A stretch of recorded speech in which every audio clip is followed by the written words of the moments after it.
हैं। आज हम लोग बात करने वाले हैं एसएससी जीडी के बारे में। एसएससी जीडी में हम पॉइंट वाइज बात करेंगे भाई, ज़्यादा घुमा फिरा के बात करने वाले में से हम नहीं हैं, सिर्फ पॉइंट वाइज बात करेंगे कि इस वीडियो में हम आप लोगों को क्या क्या बताने वाले हैं। पहला चीज़ बताएंगे कि इसका एक्सेप्टेड कटअप अगले बार की तुलना में बढ़ेगा कि घटेगा। दूसरा पॉइंट ये है कि इसका रिटर्न का रिजल्ट जो है अभी तक नहीं आया है, ठीक है, वह कब तक निकलने का संभावना है, चांस है, ठीक है। और इसका थर्ड पॉइंट है फिजिकल इसका किस महीने में होने वाला है, इसका भी हम लोग बात करने वाले हैं, डिस्कस करने वाले हैं। और इसका कटअप जो है किस कारण से बढ़ने वाला है या घटने वाला है, इसके बारे में भी बात करेंगे। और चौथा पॉइंट जो है, जैसे यूपी हो गया, बिहार हो गया, झारखंड हो गया, एमपी हो गया, राजस्थान हो गया, हरियाणा हो गया, ठीक है, दिल्ली हो गया, इन राज्यों का मेल और फीमेल का एक विश्लेषण करके हम कटअप निकाले हुए, उसके बारे में भी बताएंगे कि आफ्टर नॉर्मलाइजेशन फिजिकल के लिए आप लोगों का कटअप कितना तक जाने वाला है, इसके बारे में भी इस वीडियो में हम लोग बताएंगे आपको, ठीक है। तो इस वीडियो में बने रहिए। तो पॉइंट वाइज शुरू करते हैं। सबसे पहला पॉइंट कि इस बार कटअप बढ़ेगा कि घटेगा।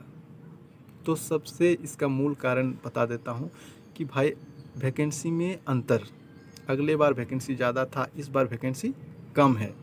दूसरा पॉइंट है कि नॉर्मलाइजेशन का नंबर अगले बार 13 था, इस बार 24-25 तक इसका नॉर्मलाइजेशन का नंबर जा सकता है। तो आप लोग यह सब जानते ही होंगे कि अगर भाई नॉर्मलाइजेशन का नंबर कम होता है तो इसका कटअप भी कम जाता है, अगर नॉर्मलाइजेशन का नंबर ज़्यादा जाता है तो इसका कटअप भी हाई जाता है।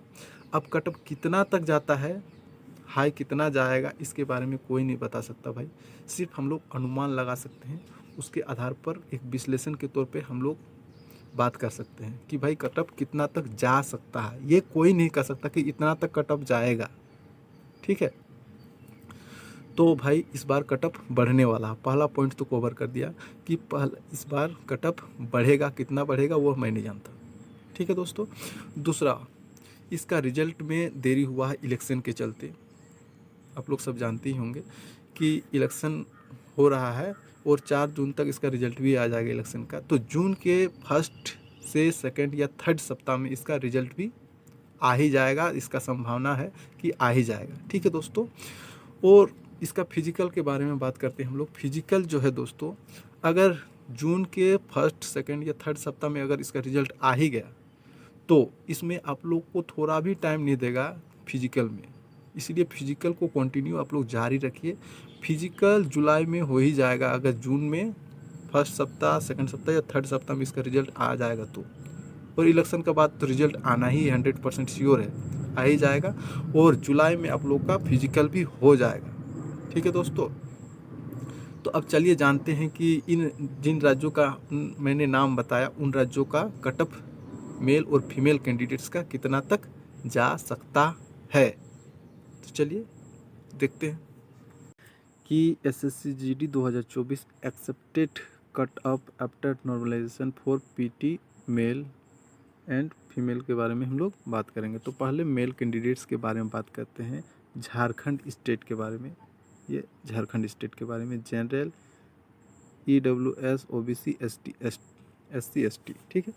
तो पहले देखते हैं जनरल का कटअप कितना जाने का संभावना है इस बार आफ्टर नॉर्मलाइजेशन के बाद फिजिकल के लिए। 115। EWS का जो कटअप है 100 तक जा सकता है। OBC का कटअप 110 तक जा सकता है। SC का कटअप जो है दोस्तों 90 तक जा सकता है। ST का कटअप 95। उसके बाद दूसरा स्टेट में आ जाते हैं हम लोग बिहार में देखते हैं जनरल का कटअप जो है 127 जा सकता है। EWS का 122 तक जा सकता है। OBC का जा सकता है 124 तक। उसके बाद SC का जा सकता है 105। ST का जा सकता है 120 तक बिहार का बाद। उसके बाद हम लोग 3 राज्यों को इसमें एक साथ लिए हैं, यूपी, हरियाणा और राजस्थान, ठीक है। तो यूपी, हरियाणा, राजस्थान में सबसे पहले देखते हैं जनरल का कटअप जो है 134 तक जा सकता है। EWS का 130, OBC का कटअप 132, और SC का कट ऑफ जो 120 तक जा सकता है और ST का कट ऑफ 110 तक जा सकता है। उसके बाद हम लोग लिए हैं दिल्ली और उत्तराखंड का कट ऑफ, दो राज्यों को एक साथ लगभग एक समान हम लोग माने हैं। तो इसमें जा सकता है जनरल का कट ऑफ 125, EWX से 115, OBC का 120 और SC का 110 और ST का 110। उसके बाद MP जो है, MP स्टेट के बारे में हम लोग जानते हैं कि जनरल का कट ऑफ 130 जा सकता है, EWS का 122 जा सकता है, OBC का 128 जा सकता है और SC का जो जा सकता है कट ऑफ 115 और ST का 100 जा सकता है। ये एक अनुमान लगा के विश्लेषण करके मैंने एक बनाया, इन राज्यों का कट ऑफ इतना तक जा सकता है। ठीक है, तो आप लोग इस कट ऑफ को देख के टेंशन लेने की ज़रूरत नहीं, मतलब इतना तक जा सकता है, संभावना है। ठीक है, इससे बढ़ेगा नहीं, 2-1 नंबर बढ़ेगा और ज़्यादा से ज़्यादा घटने का ही संभावना है। ठीक है दोस्तों, एक जानते हैं कि फीमेल कैंडिडेट्स का जो है expected cut off for PT after normalization के बाद कितना जाने वाला है। पहले देखते हैं झारखंड स्टेट का, इसमें भी तो जनरल का कट ऑफ जो है 110 तक जा सकता है, EWS का 100 तक जा सकता है और OBC के 105 तक जा सकता है, SC का जो है 90 नंबर तक जा सकता है, ST का 105 तक जा सकता है। ये फीमेल कैंडिडेट्स के लिए हम लोग देख रहे हैं। उसके बाद आ जाता है बिहार स्टेट के लिए, हम लोग देखते हैं बिहार स्टेट्स के लिए फीमेल के लिए जनरल कैंडिडेट्स के लिए 118 नंबर तक जा सकता है, EWS के लिए 115, OBC के लिए 115, SC के लिए 90 और ST के लिए 115 तक जा सकता है। उसके बाद आता है UP और MP को हम लोग एक साथ मिला के विश्लेषण किए हैं। तो जनरल के लिए फीमेल के लिए कैंडिडेट्स के लिए 130 जा सकता है, EWS के लिए 129, OBC के लिए भी 129 ही रखे हैं हम लोग, SC के लिए 115 और ST के लिए 104। UP और MP जो फीमेल कैंडिडेट्स है उनका कटअप फिजिकल के लिए इतना तक जा सकता है आफ्टर नॉर्मलाइजेशन के बाद। उसके बाद हम लोग देख लेते हैं राजस्थान का। राजस्थान फीमेल कैंडिडेट्स के लिए जो है फिजिकल का एक्सेप्टेड कटअप 125 जनरल के लिए जा सकता है, EWS के लिए 120 तक जा सकता है, OBC के लिए 124 और SC के लिए 105 और ST के लिए 110 तक जा सकता है।